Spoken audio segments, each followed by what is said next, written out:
Lipo, bago tayo mag-wrap up, may nais ko sana ipahati ditong babala.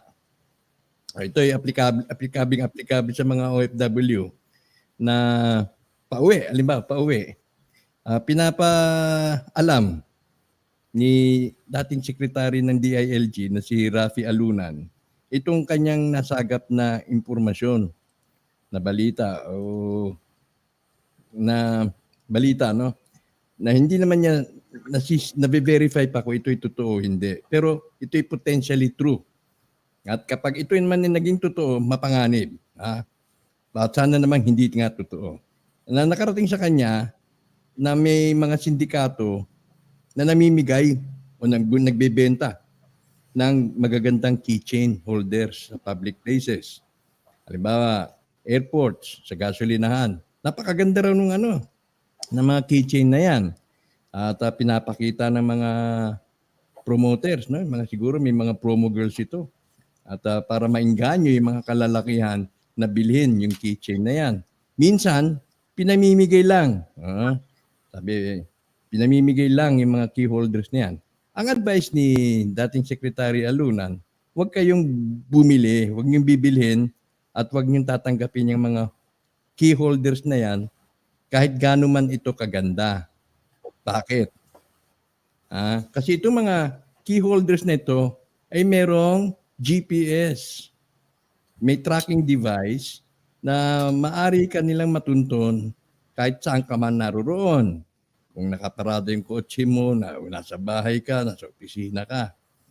So, gaano man, gayong napakaganda nga ng mga ito, parang too beautiful to resist.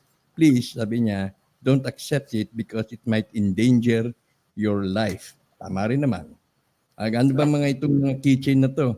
Ayan, no? May keychain na may GPS tracker. Ito, medyo obvious yan na tracker, ano? Siguro, Lipo, hindi mo tatanggapin. Parang kung ikaw medyo familiar na, magdududa ka pagka ganito ang hitsura, di ba? Hindi po? Ako po, kuya, advice ko sa kanila, tanggapin nila, tapos iwanan nila sa mga police station. Pwede, oo, tama.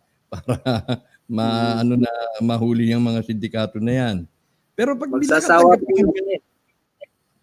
nakatanggap ka naman ng ganito, pag nakatanggap ka naman ng ganito na hindi simulado, hindi mo alam, ignorante tayo. Halimbawa ako, ignorante ko. Kung hindi ko nabasa yung kalatas na yan, talagang tatanggapin ko pag may nagbigay sa akin Kaya mga hindi halata, mga hindi halata,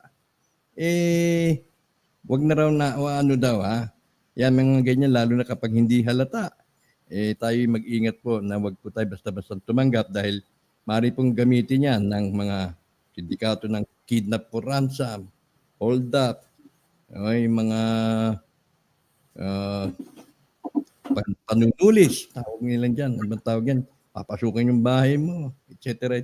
So, mag-beware, beware sa mga ganyan nag-aalok ng mga keychain na potentially merong GPS tracking device sa loob.